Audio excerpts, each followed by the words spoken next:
Hey everybody, welcome to the Spectacular Fanboy Talk. You're, the only show on the internet where two boring white guys talk about superheroes and other stuff that they like. We're the first ones to ever do it. I'm TroyBoy17. You can call me Troy for short. And I'm here with Storytelling Blair. How you doing? Hey guys, what's going on? I know I hadn't done anything in a long time. Finally making something of my life, I guess. Don't worry about that. Yeah, just two white guys sitting here talking about comic books. Yeah, it's pretty original and pretty big. Absolutely, I can't believe we thought of this. We're going to make billions of views. Yeah, for sure. Millions of dollars worth. We're going to live in Hollywood pretty soon. Oh yeah, absolutely. Yeah. Making that YouTube money. Exactly. Yeah. There's a lot of it. YouTube actually, this isn't even close, but YouTube actually did some stuff for copyright stuff that makes me pretty happy. Oh yeah? Did I tell you about this? They changed the rules about copyright, so it's like to make a manual claim, you have to say exactly what point, and then as the video creator, you can just edit the video and blur it out or something to change it, and then the claim will be removed. Wow. So my life is going to be infinitely easier, so I don't have a fucking excuse anymore to not make videos. I feel that. Yeah. I just got to stop being lazy. No, yeah, that's right. That's not. Yeah, it's the reality. But we're in this weird upside down where YouTube did a good thing for creators. Whoa!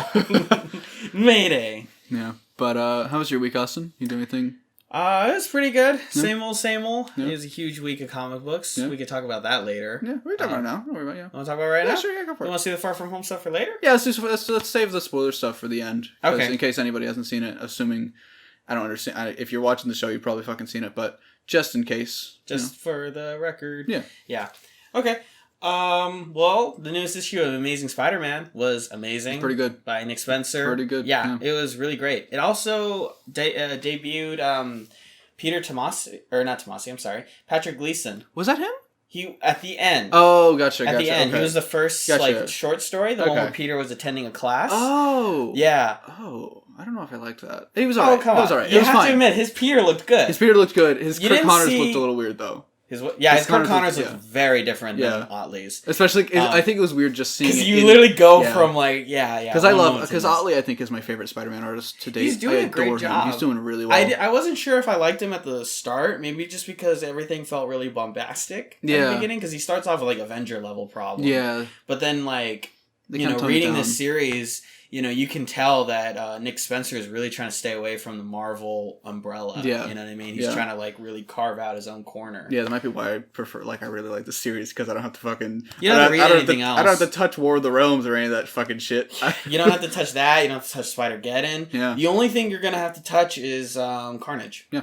Which... That'll be good. That looks cool. That looks cool. Donny Cates, that looks great. I haven't read a single thing of his, but... It's pretty good. I know. I'm sure he's great. I've heard really, really good things. I read his Silver Surfer Black. Oh, yeah? That's pretty cool. Yeah. I haven't read his Guardians of the Galaxy. That's just Silver Surfer with the symbiote, right? Or is it something else? Well, I've never heard of it. Spoilers for Silver Surfer Black if you haven't read it. But Null, he's the new bad guy that Donny Cates created for Venom. He's like the god of the symbiotes or whatever. He comes from a different planet. Oh, gosh. Yeah, I heard about this. Null was at the end of that issue for Silver Surfer, and I guess Silver Surfer is losing his powers or whatever because they're being sapped from him, so that's why it's Silver Surfer Black.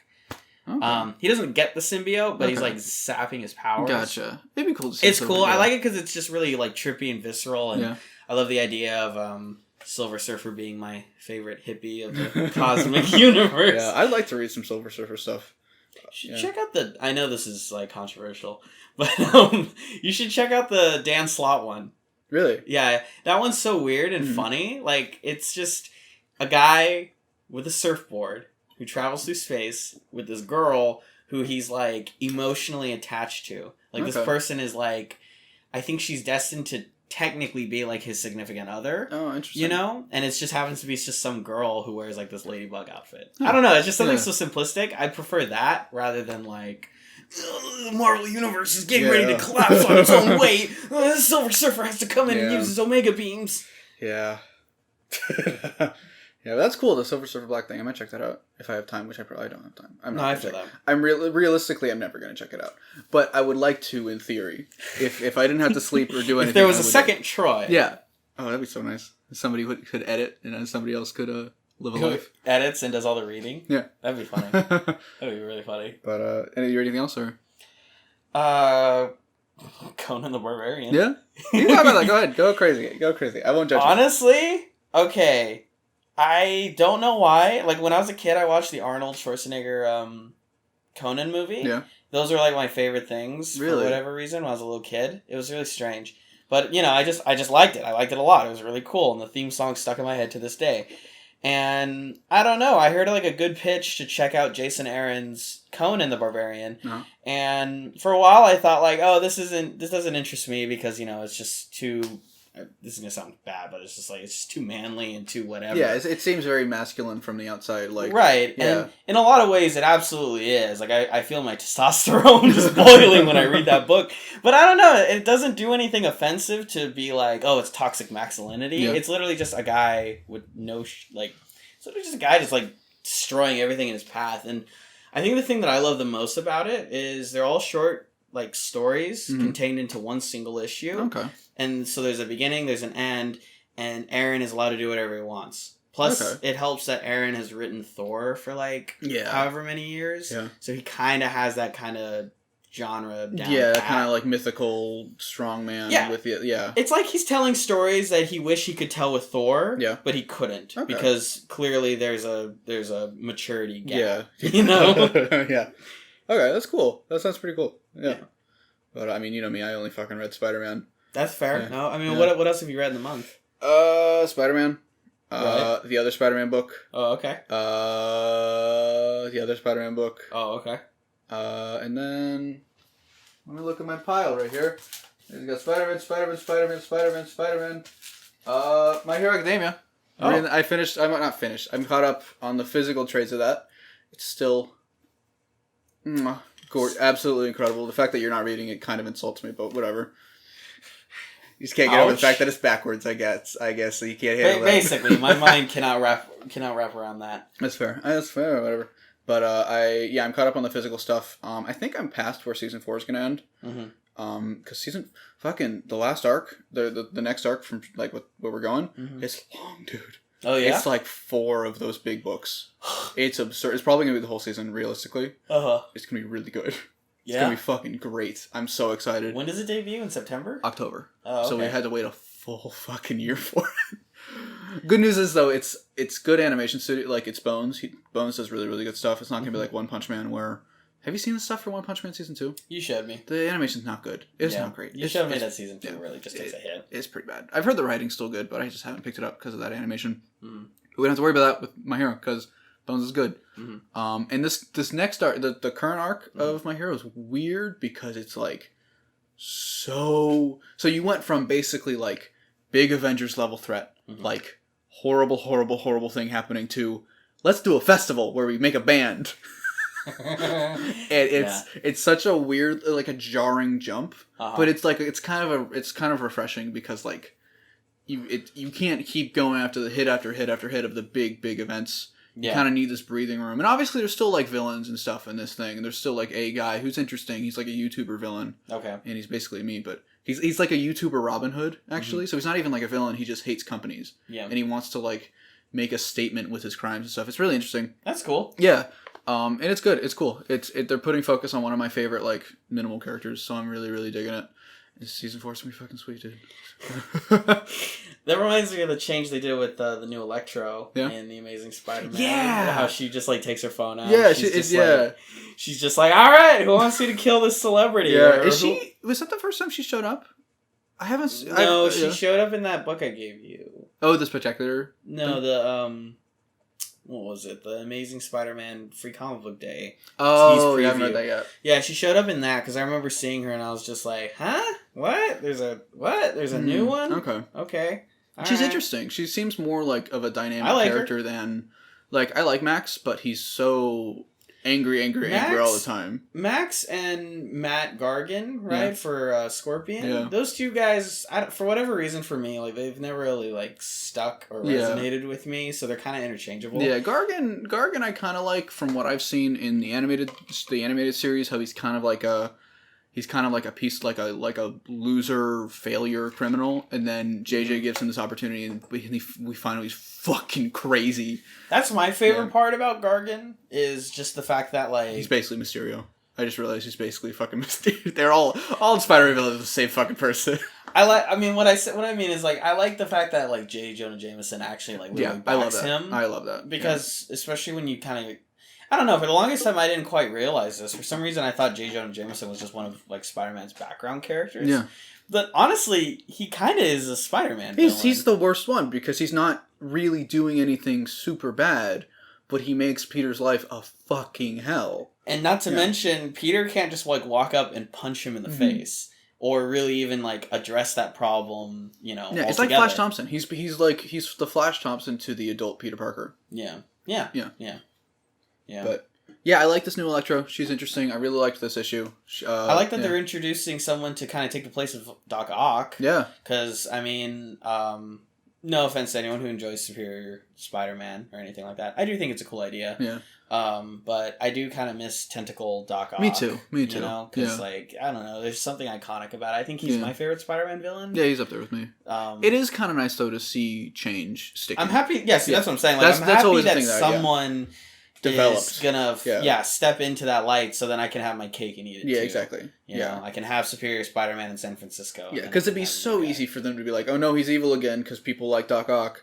But I think they're probably. It seems like they're kind of taking a page from Spider-Verse with the female Doc Ock. Oh, I bet. Yeah. Oh, I bet. And it works. She was fucking awesome. She was great. Yeah, she was awesome. She was great. And, you know, honestly, I've always kind of had that weird problem with Marvel, with the way they, like, kind of fix some of their, like, problems. Like Death, for instance. You know, Dan Slott used clones to fix the problem of Death.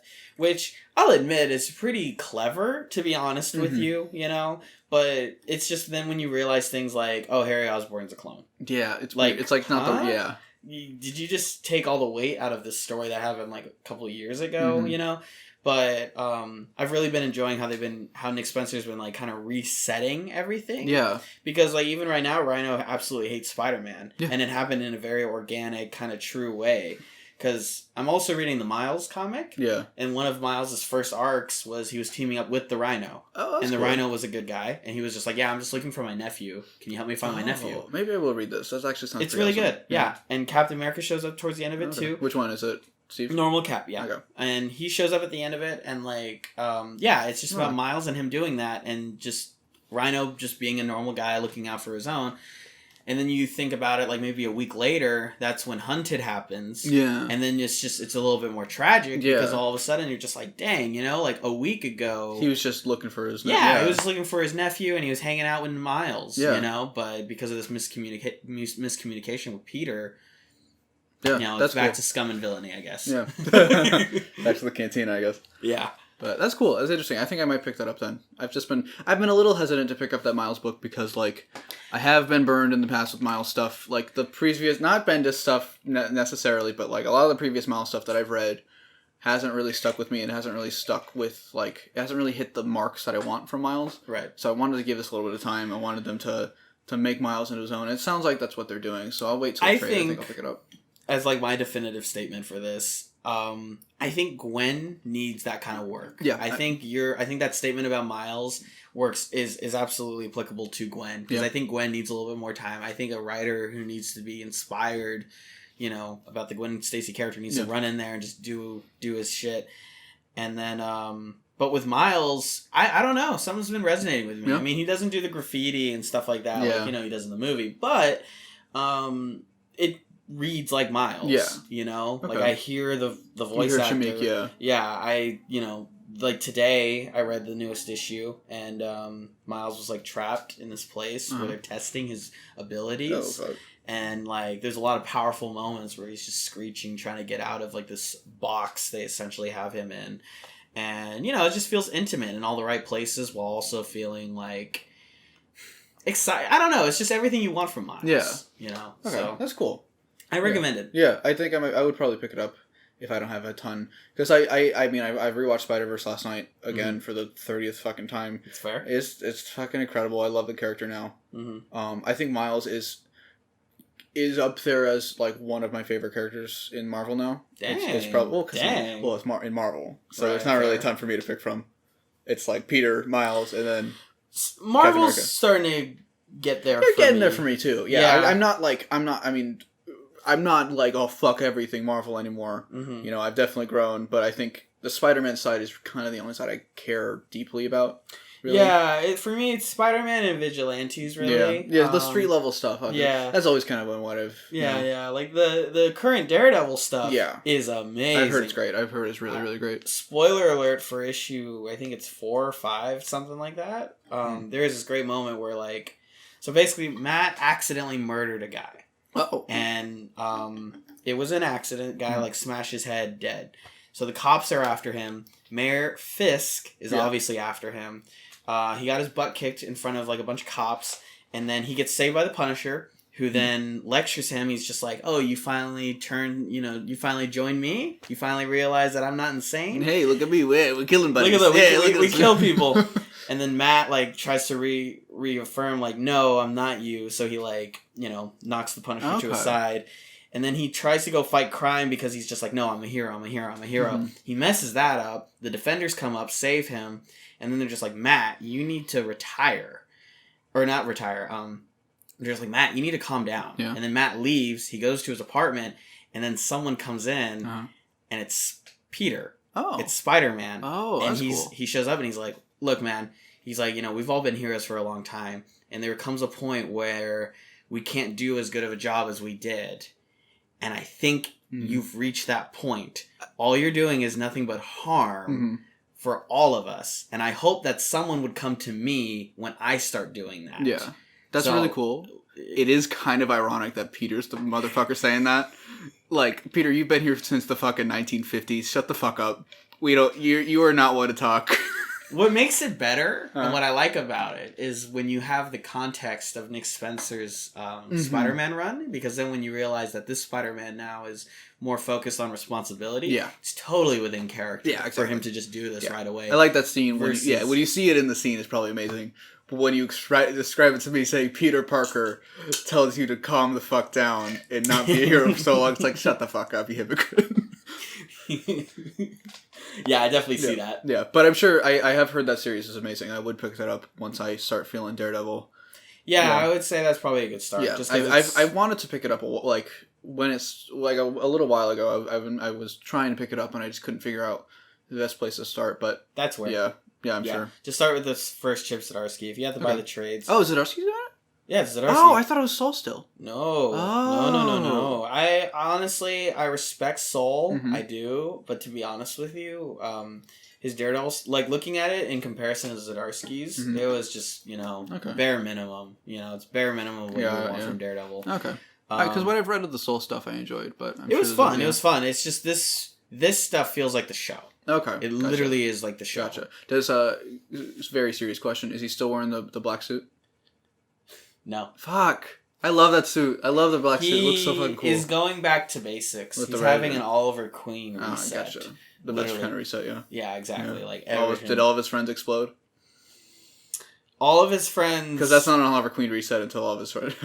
His friends didn't die, but his relationships died. Okay, that sounds more like a Peter Parker reset, but... Because I can name like 3 times all of Oliver Queen's friends have exploded. Oh, I bet. He's just sitting on the street, he looks up and a building explodes, and he's like, fuck! My friends. Not again! My friends!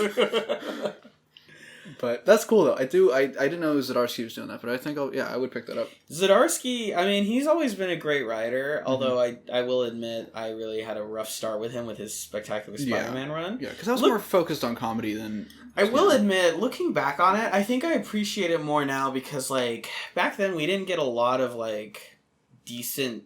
I mean, saying that the Dan Slott stuff's not good, but, I mean, it's good if you like it. It's alright. But, what is it? Zdarsky was kind of giving us a Spider-Man that we hadn't seen in a while. Yeah. I'm not saying it was passable, because it was okay. Yeah. But it definitely had its moments, especially that final issue. Yeah. Speaking of which, his Marvel 2-in-1 is amazing. I've heard it's really good. I think it's better than Fantastic Four. Really? Yeah. I read one issue where it was Ben Grimm and Reed Richards, and they were just sitting at a diner, and it was just about how... It was about how, like, Ben was just like, look, how'd you leave us? You literally told us. Yeah. Like, you basically left us and made us assume that you, Sue, and your kids were dead. Fuck, yeah. And we believed that for a whole year. Like, how could you do that, Reed? And he's like, I don't fucking know, I suck. I'm a terrible I'm scientist. kind of a piece of I'm shit. gonna turn into an asshole later, like the ultimate one. Not gonna lie, I am kind of the worst person in the Marvel universe. Like, it's me and Doom. It's up to those. I like. I love Reed. I do like him, but he is in what I've read, he has made a lot. He's fucked up quite a bit.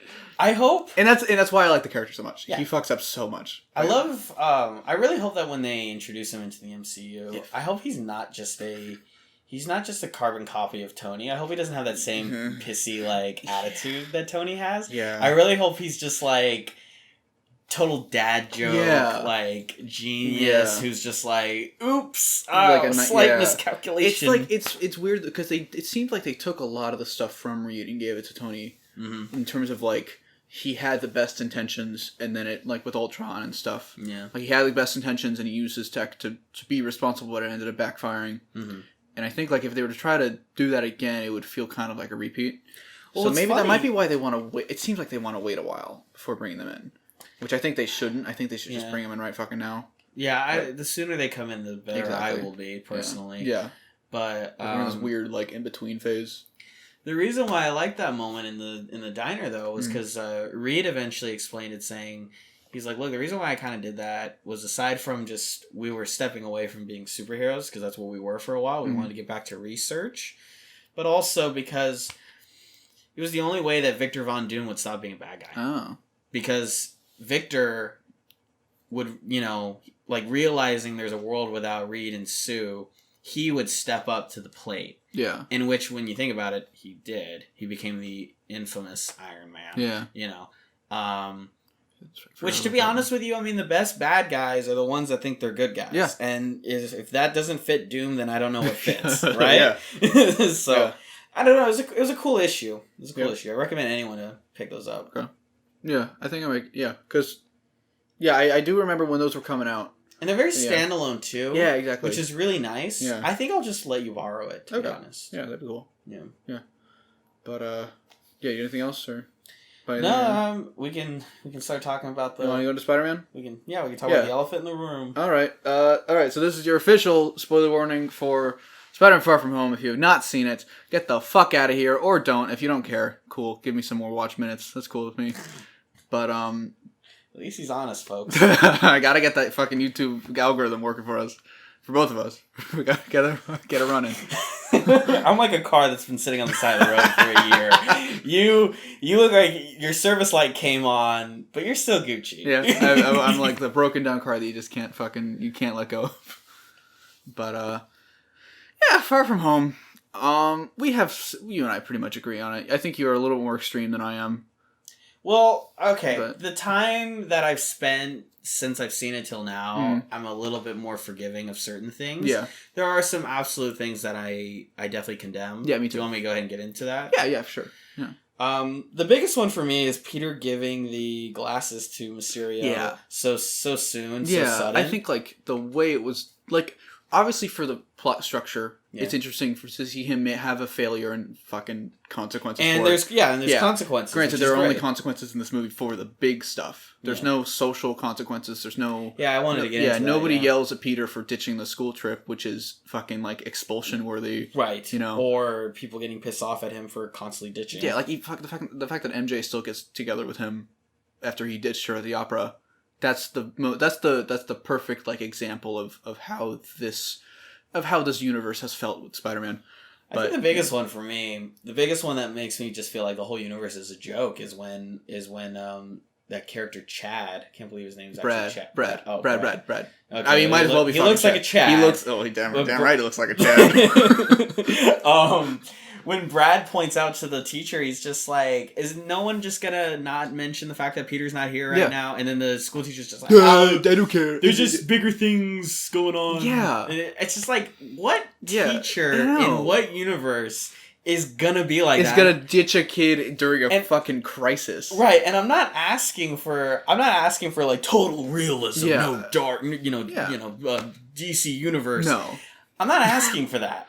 But some fucking consequences once in a while. Consequences, or even, like, the thing that bothered me about that was, like, the teacher didn't really care that Peter a student was missing. Like, even if you have, like, the worst fucking teacher in the world, it is on them if they lose a student. And it's like, the teacher wasn't really like a character because of that. He didn't feel like, if realistically, like a real person would be like, shit, we're missing a student. And it would be so cool to see the teacher who has been like a bumbling idiot the whole time be like, drop everything, I'm gonna go find him. Right. Yeah. You could still even make a joke about that. Yeah, exactly. Like you can make some slapstick comedy about him looking for Peter. Yeah. You know, it's not a matter of like, oh, well, the tone has to stay consistent or yada yada. It's got to stay lighthearted. It could still be funny. Yeah. I just want the teacher to actually look for Peter. Yeah, you can have consequences in a comedy. Obviously these movies are trying to be comedies, which I'm fine with. Yeah. I'm fine with a lighter, breezier Spider-Man story. Like, I love the Spidey comics. I'm fine with those. But the funniest comedies still have drama, and they still have conflict and characters. Yeah, it's not just oh, let's sit around while people crack jokes at each other. Right. That's a very modern way of doing comedies, which that's fucking, Right. Yeah. It's just very half-hearted. Yeah, which makes me realize. I just realized that Edgar Wright would have made a fucking amazing Spider-Man movie. Yeah. Edgar Wright would make an amazing Marvel movie no matter what. But now he's not doing that. But or Taika Waititi would also be great. Honestly, I think what would have improved the whole, like, Peter giving the glasses to Mysterio... we fucking derailed it, yeah. We're going to do that a lot. We're going to go off tangent, but that's just how we are. Yeah. But what would have improved that scene for me, personally, would have been something like... You should have given us... And I know you're going to hate this. There should have been a scene of Peter actually confronting his emotions.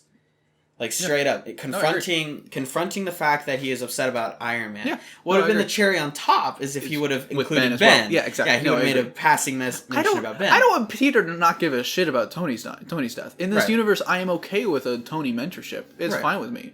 And if you explain to me that Peter cares so much about Tony because he served as a surrogate Ben, then that's great. That's perfect. And then he could be like, well, I failed my last father figure, and then I failed him again.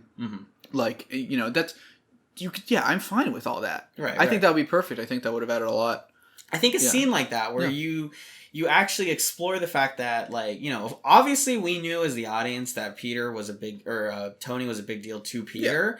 But I think for the sake of this film, there needed to be, like, just a small 2-minute, like, explanation of kind of why. Right.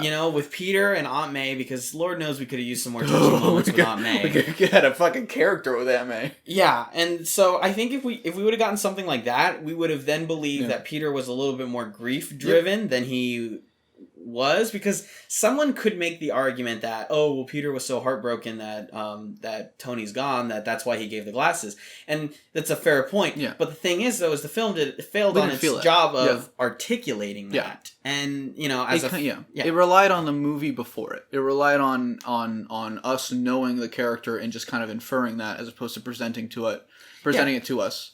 And I think, like, in addition, like, the glasses thing, the stupidest part about it is it makes, like, I'm fine with Peter giving it to him because for the story. Yeah. But the fact that his mindset was, Tony gave this to me so I could give it away. Yeah. Is Peter a fucking idiot? Like, is that, like, obviously I want Peter to make mistakes, but I want them to be reasonable mistakes. They are mistakes that, like you and I could make. If I gave you a thing, and then I died or something, and I disappeared, I don't see you anymore. And you gave that to somebody else because you're like, oh, he gave it to me so he could give it to somebody. Like, no, motherfucker. No, I gave it to you. I would have given it to some... Like, it's so fucking... Especially knowing that, like, Peter has been promoted to an Avenger. Yeah. So it's hard to kind of wheel yourself out of that. But, I mean, I guess the idea of this film was that, Peter was trying to, shake his responsibility for a summer, you know, and on the bright side of it, that was the lesson. The lesson was he can never shake it. Yeah. It is frustrating, though, that, like, here we have another plot where it just doesn't seem very Spider-Man, because it's just, like, responsibility is literally your thing. Yeah. It is literally, like, the saying that resonates with Spider-Man. I think if in Homecoming, the responsibility had been a big aspect of it, if they had nailed Homecoming, I would have felt a bit stronger about him wanting to quit. But the problem is, in Homecoming, he also quit. He stops being Spider-Man after he gets to the suit. Like, he doesn't, like, quit, but he just kind of takes a break also. So it's like doing this right after this, it felt so like, you know what I'm saying? Yeah, it'd be like if in Spider-Man 3, Peter quits being Spider-Man. Right after Spider-Man 2, he stopped being Spider-Man. No, I understand that. Yeah. What's it called? honestly, now after saying Far From Home, I really do appreciate Homecoming way more. Yeah. I do agree that like it still messes up on a lot of the consequences that the movie is supposed to have. Clearly, because any Spider-Man movie is supposed to have that. I want to make sure it didn't.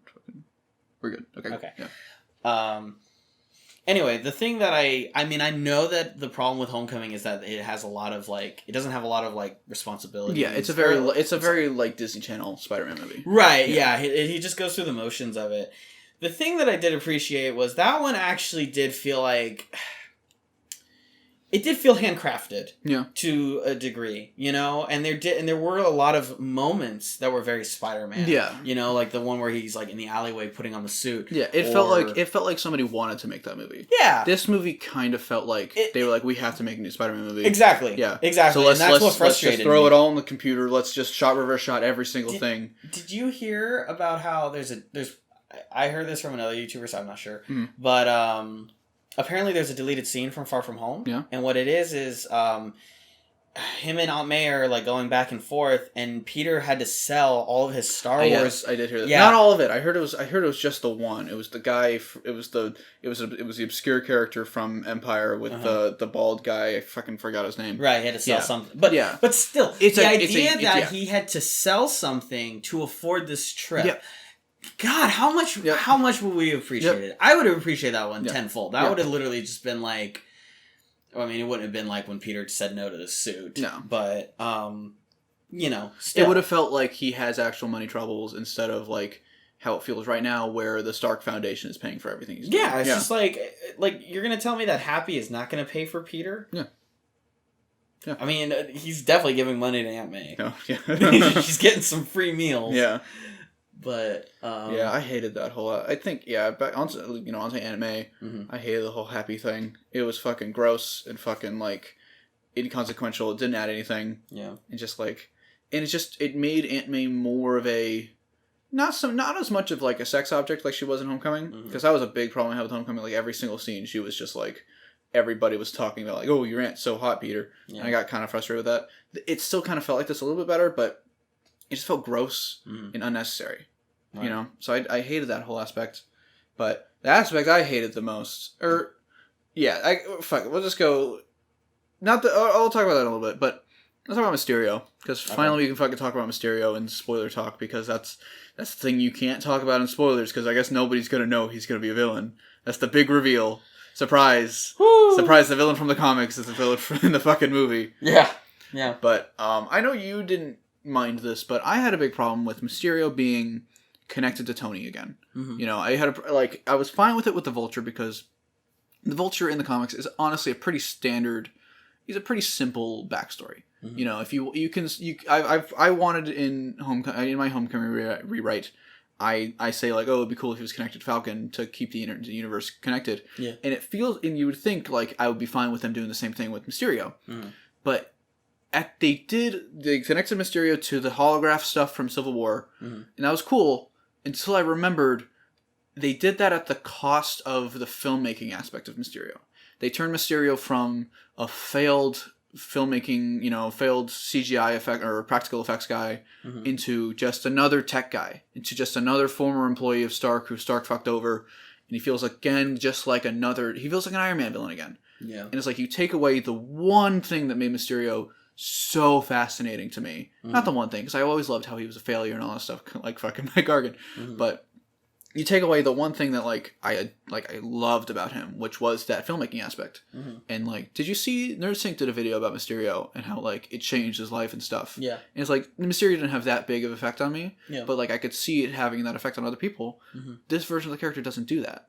This version of the character is just I'm just an engineer. I made a thing, and then I made this great tech, and then it's called Barf. And it's and that was cool, and I liked how it connected. But then, I don't know. It felt so at the expense of something else about the character. You know what I'm saying? Yeah. So yeah. Yeah, I think really what saves it for me is honestly just Jake Gyllenhaal. Yeah, whoever fucking cast him, good fucking job. Yeah, someone threw this point out that Jake Gyllenhaal is kind of directorless. You don't need a good director to direct him. Clearly, look at him. He shows up on stage and he just does his thing. Yeah, he's incredible. And I love how intense, how noble, and also how just unstable he can come off. So I think like that was what I was looking for in Mysterio. Yeah. I was looking for a failure who just knew that he wasn't a failure and that he needed to be praised and yada yada yada. He needed to be like, you know, a celebrity in some capacity. And they did a great job with that. They really did. And I do like his motive of like, in this fucking world, nobody gives a shit about the smart guy. Nobody gives a shit about the smartest person in the room. They give a shit about the guy with the colorful costume. And like, that's such a like, that was a good, I liked that quite a bit. And I think it would have been cool if, I think Mysterio should have gone bad a little bit earlier. We should have found that out not at the beginning of Act 3, but more towards the middle with more evil Mysterio, because that's what I paid to fucking see. I didn't pay to see the shit with the Elementals. You know what I'm saying? Yeah, the Elementals are a funny thing. I wonder if we're ever going to see like actual Molten Man. I don't think so. By the way, you remember that villain that's Liz's brother? Spectacular? Yeah, that's Molten Man. Because I remember you and me were like, wait, they created their own character. No, it's Molten Man. I don't. Molten Man actually looked like that. Yeah. He actually just looked, it was weird. Yeah. I like the new design. I don't like how they're fucking, Molten Man I'm okay with them doing this for, because Molten Man is kind of a smaller character. Hydro Man, that thing's not fucking high. Thank God. At least they didn't call him that in the movies. Well, here's the thing. Thank God they never mentioned Sandman. Because where we really wanted Sandman to show up, thank God they never actually were like, oh yeah, this is a Sandman. Yeah, I would have been furious. Because then you would kind of be throwing him away. Yeah. Not that there's not room for a Hydro Man to exist. No, I'm sure. No, there is. But I'm saying, it still does feel like a tool is thrown away. Exactly. And, Hydro Man is by far not the greatest Spider-Man villain ever, but I do have this connection of, I watched, one of the first animated series episodes that I watched was the Hydro Man episode, and I was like, this is really cool, and I really liked him. Yeah. And I never saw anything with Hydro Man ever again. Yeah. But I do still have that memory. And it's like, if they did throw him away, I would be pretty bummed about that. So I'm glad they never called him that in the movie. But, yeah, and then, so, back to Mysterio. That fucking illusion scene, everybody agrees is fucking fantastic. Of Peter fucking fighting. It's fantastic. Except, it's all done in a fucking computer. Did you see they released a CGI breakdown of a bunch of stuff? Yeah. You know the scene where Nick Fury is sitting in the chair with the gun? Yeah. That's not real. What? Sam Jackson's real. The gun is fake. The background's fake. The chair is fake. God. Why? Cool. Good job. You did it. But why? But why? It's like they CGI'd the white costumes in Endgame. Why? Just make it. You have the money. It doesn't make the movie any better it makes the animators work harder. It's just like how they CGI over Spider-Man all the time. You make the animators work harder, and then you give you waste all the time for the suit design. It's just like that. Yeah. I think it's because they crank out these movies so fast. They don't have the time to build stuff. I think that's it. I think that, and also they're trying to cut a lot of costs. Yeah. But you can see it. You can't really pinpoint it, but you can feel where the costs are cut. I felt like that in Avengers Endgame. Yeah. Personally, maybe it was just because of the quality. Yeah. And the fact that Endgame was built up to be this big thing, and then Yeah. Yeah, I don't know. For whatever reason, when I was watching Endgame, I kept seeing things that just looked so fake to me. That I was just like, it's maybe take a couple 6 months. This doesn't need to be a summer movie. This could have been a fall movie. It would have made the same amount of money. Would have beaten Avatar. Don't worry about it. Would have beaten your other #1 movie. Disney, calm down. Freaking monsters. Yeah, Jesus Christ. But yeah, so that illusion scene's really great. It would have been nice if he wasn't in the black suit. I hate that stealth suit. I think it's ugly. But, whatever. That's just such a stupid nitpick of me. I like, what is it? I like how at the end, Peter actually kind of ran out of web shooters. Yeah, that's something we never, I don't think we've ever seen that. I don't think so either. In the Amazing movies, we expected that. And he had to... We did see it in Amazing too, I think.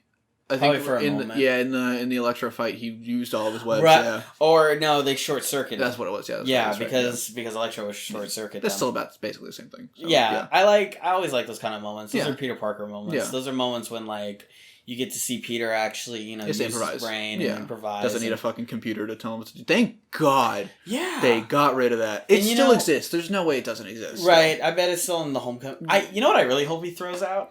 The Iron Spider suit thing. Put that in the fucking trash. Can you just can someone? Well, actually, okay. Let me segue into this. Do you think if we get a third Spider-Man movie, we're getting a third Spider-Man movie? If we do, I would really like to see someone repo a lot of Spider-Man's tech from repo all the Stark tech from Peter. Because do you think that would happen if cool. If the concept, because if New York hates Spider-Man, and let's say law enforcement gets involved and maybe someone a little bit bigger, and since Shield is in space, sorry for spoilers. No, we're good. Don't worry about that. But I don't know. Maybe this is a bit of a stretch to say, but all of Peter's access to maybe Pepper Potts pulled the plug on it. She was just like, "You're too controversial. I can't have anything to do with you. We can't fund you anymore. Yeah, your life support's gone. Yeah. All of a sudden, we gotta repo this Iron Spider suit, and everything's taken away from him. Peter goes back to his house and everything's gone. Right. Like that PS4 scene where he's just evicted. Right. Yeah. Exactly. And even Aunt May's just like, okay, well, I guess let's just go back to living a normal life. And then Peter's just like, oh, well, I gotta still be a superhero. No. You've done enough. Yeah. Okay? You know what I mean? I think that's a nice hard reset that could bring it to where we want it to be. Yeah, but that is done at the cost of... Is it going to happen? Yeah, and it also is it done at the cost of everybody knowing Peter's identity now? And is everybody knowing Peter's identity going to actually lead to conflict, or is it just going to lead to more fun, breezy jokes? Yeah, exactly. With Aunt May. Yeah. The reality is that's what it's just going to be. Yeah. The way I see them fixing the identity thing is it just takes a quick Shield thing here or there. Yeah, but it's But why go through all that trouble? Yeah, it's so cheap, and it's they're really rushing to get to these stories, which the reason that I have seen for why they're rushing to get to Aunt May knows, everybody, the whole universe knows, is because apparently Marvel is unsure about Sony, and they're worried Sony's going to pull out, so they want to get through the stories really quick. It's no, because if you do the stories well, Sony's going to want to stick with it because they're going to keep making money. Yeah. And it's just, but I guess now if I can talk about the I want to hear about this. So there's a report out that Sony said if Far From Home doesn't make $1 billion, we're pulling out, and that could very well be true. Wouldn't surprise me. Good on Sony for probably sticking their dick in there and take it. Because Sony for Homecoming was pretty hands off. But what I heard this morning. I don't know how true it is because it kind of conflicts with what I understood about the deal. Yeah. Supposedly, the deal is if Sony pulls out of the movies, all the characters that Marvel used, Sony won't have. Neither Sony or Marvel will have the rights to. So the reason that Michelle isn't Mary Jane is because so I guess Sony makes the movies. I always thought Marvel made the movies and Sony was just producing it, but from what this is saying is that Sony's writing the movies and stuff. But I suppose, or maybe Sony is just producing don't do Mary Jane. So from what I heard, if Marvel made Mary Jane, redhead Mary Jane, classic Mary Jane from the comics, and Sony pulled out, Sony wouldn't be able to use Mary Jane. And neither would Marvel. It would be in this weird middle ground where neither of them can use it. Same with Ned Leeds. Wow. So the reason that Ned's not just picking Genki, characters that really are throwaway. Exactly. Yeah. So that's why it feels so weird. Except I saw that and I was like, this makes sense. Up until I realized you have Aunt May. Right. You have Peter. You have Flash Thompson. You have other characters that you can't ditch those characters. Yeah. What happens to the villains? Too, exactly. And it's you're just not ever gonna have Vulture, Mysterio. Yeah. Well, what they were saying is it's the interpretation that. So Sony would still own the rights to the spandex-wearing old man Vulture with the wings, but Marvel would be the ones with the tech flight younger aviators, and same with but it gets a little grayer with the Peter because this Peter isn't that different than what Sony would want to do probably. Yeah, it's just the more tech focused, more Tony focused. So it's it doesn't add up too much to me, but it does explain it somewhat if this is the case. I don't know if it's the case. Yeah. This is just a fucking rumor, but it would explain it. It's not an excuse by any fucking means. Yeah. It's not an excuse because you could still tell the story the same, better. Yeah. I mean, realistically, we don't need Mary Jane for a good Spider-Man story. We don't need Harry Osborn for a good Spider-Man story. The fact that I forgot that the fact that during the movie I did forget that her name was Michelle. It's impressive on the movie. I will give them credit for that. You don't need a lot of iconic Spider-Man characters to make a good Spider-Man movie, but you do need the weight, and that's what they're like. Right, and there's no Sony can't have a copyright on drama. Right, that doesn't make fucking sense. Yeah, I was watching a couple of like videos and podcasts really about like the whole situation with like Spider-Man and the $1 billion. Yeah. Most likely, let's be real here, it's probably going to reach a bill. The only thing that's scary, the only thing I think it has going against it is Disney's stupid ass Lion King getting ready to come out. Nobody wants to see that. I hope so. Because then... I mean, no, maybe I don't want to see that. I probably will end up seeing it because I'm a piece of shit. But I don't know. It's kind of this weird. Maybe people will love it, but it's not getting great reviews. Reviews came out today. Yeah, we'll see how it goes. Yeah, we'll see. But I think kids are going to be like, I would rather see Spider-Man than see a bunch of lions talking around poorly. Yeah, the people who grew up, like basically us. Yeah, that's basically the demographic. But it's not even though, because it's not like us. You know, but our age. It's made for people who liked it when it was old, but they don't want to watch a cartoon. Mm-hmm. They're like, cartoons are gross, so I want to watch this other cartoon. I want to watch this cartoon that's not it's live action, trust me. But I know it. My brain's telling me no, but my eyes are telling me yes. Like, yeah, it is, but it will probably reach $1 billion. Mm-hmm. And I don't know. It's like I might get shit for saying this. Mm-hmm. I kind of want Sony to take it back. If Sony is if it is the case where they can't use these things, they can't use the real Peter Parker, they can't use Mary Jane, they can't use Harry Osborn and stuff like that because of that, they can't make a good Flash Thompson. Right. Maybe it might be for the best to take it back. Mm-hmm. Take it back now, y'all. Fucking one hop this time. Sony just keep Tom Holland. Get better writers. Treat it more seriously. Don't get your fingers in the pie. Right. And Sony hopefully learned that. And I think they learned that with Spider-Verse. They let it alone. Yeah. So hopefully they learned their lesson. But if they learn their lesson, that might be for the best. Personally, that's just my opinion. I'm gonna get shit on for that. But let me add on to that. If they were to take him back and they kept Tom Holland and it was just clearly like they just continue making stories about him. Yeah, just like a soft reset still. Yeah. But like obviously just no other Marvel mentions, but it's just but it's still the Tom Holland story still going forward. Yeah. I could definitely still get behind that. Yeah, me too. If it was a straight up like full reboot again now. Full reboot, I would. I mean, Tom Holland is a that would upset me personally because I'd just be like, oh come on, please, can we get somewhere? Yeah, exactly. But what does have me hopeful about like the MCU Spider-Man is just that. I don't know. It seems like there is a lot of room for him to grow. There is. There absolutely is. Yeah. Am I more... I mean, I don't know. I don't know how I feel about the third Spider-Man movie that's going to come out. I am excited that apparently there's rumors that there's going to be a lot of Spider-Man movies. Yeah, 9 movies. Yeah, so maybe by the 6th movie we'll have something we like because according to all the fans, just give it time, he'll grow into the Spider-Man you like. Trust me, guys. By the 2nd movie, he'll be great. Trust me, guys. By the 3rd movie, he'll be great. Yeah, he'll be fantastic. Yeah. It's like that's the same excuse of like just let Zack Snyder do his thing. Let him. Yeah, let him do his thing. He'll eventually give us the character that we somewhat recognize. Yeah. Yeah, no, and I definitely agree. Yeah. I don't think that the MCU Spider-Man is by any standards the definitive Spider-Man. No. You know what really kind of got me to relax about the franchise the way it is right now?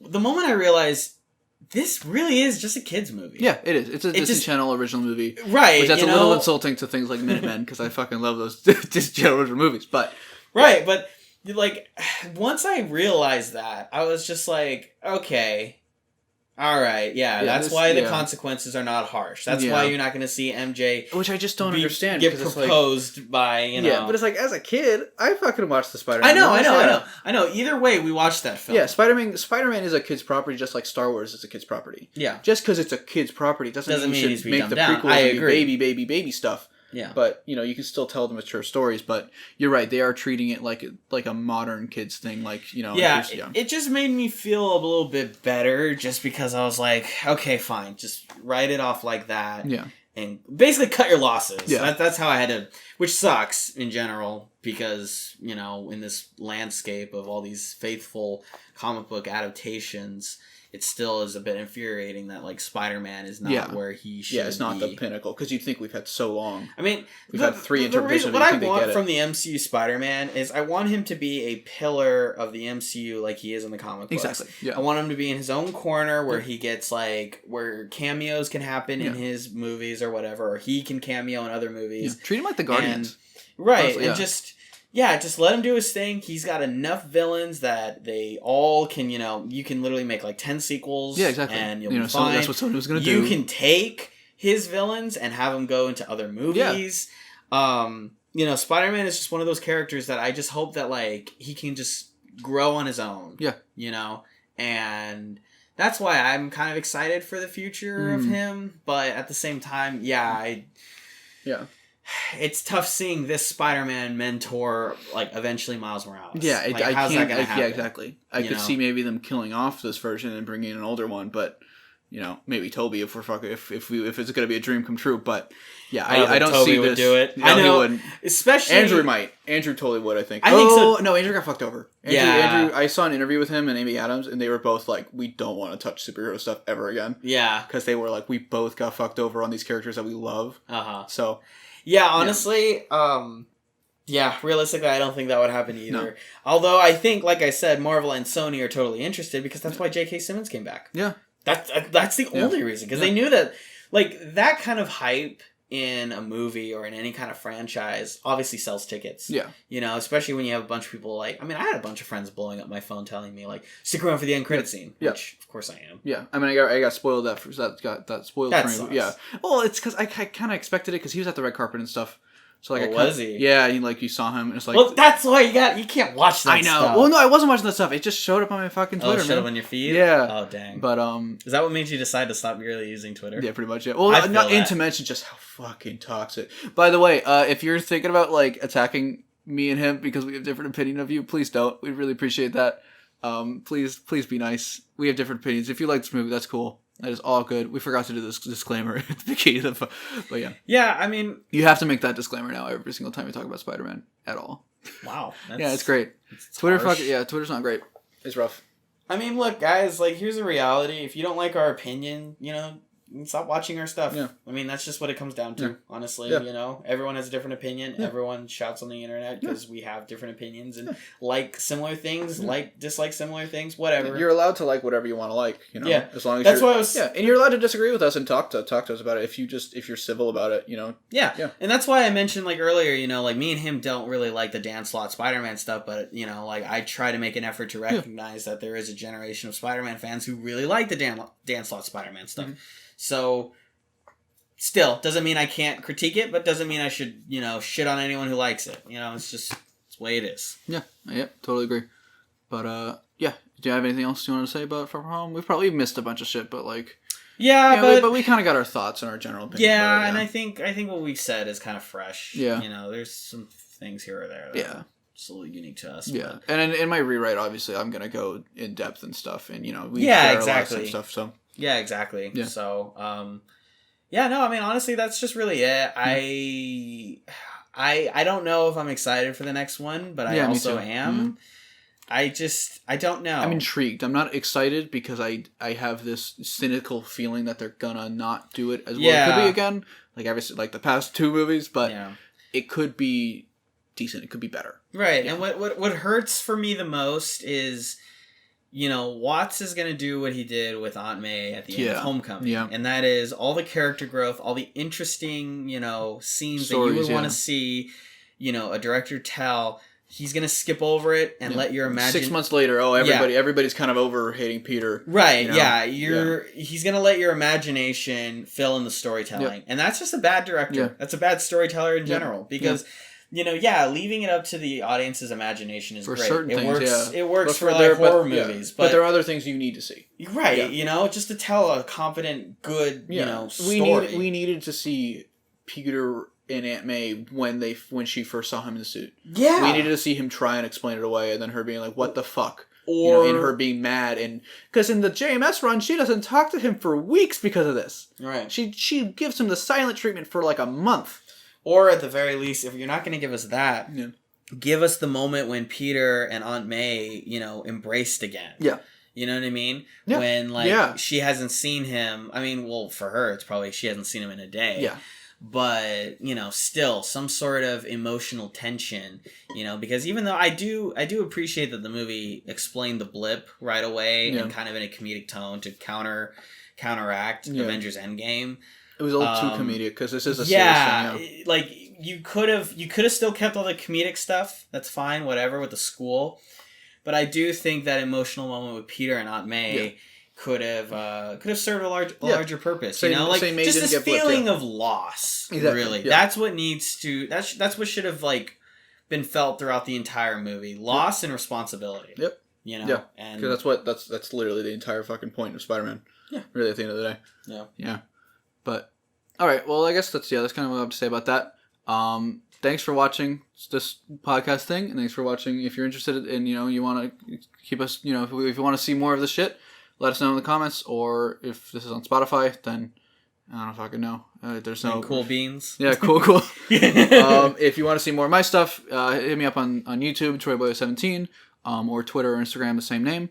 And for Austin, you can hit up Storytelling with Blair on YouTube or Instagram, or you don't really use Twitter so much. Not really. Probably for the best. With you. Probably for the best. Probably for the best. Yeah. Yeah, honestly, Instagram, YouTube. I haven't really posted anything on my YouTube channel. Eventually, I'm going to. Right now, I'm just really busy. Yeah, you're good. Life is life. Yeah. But, yeah. All right. Well, thanks for listening, and see you. Yeah. Bye. Goodbye. Keep reading.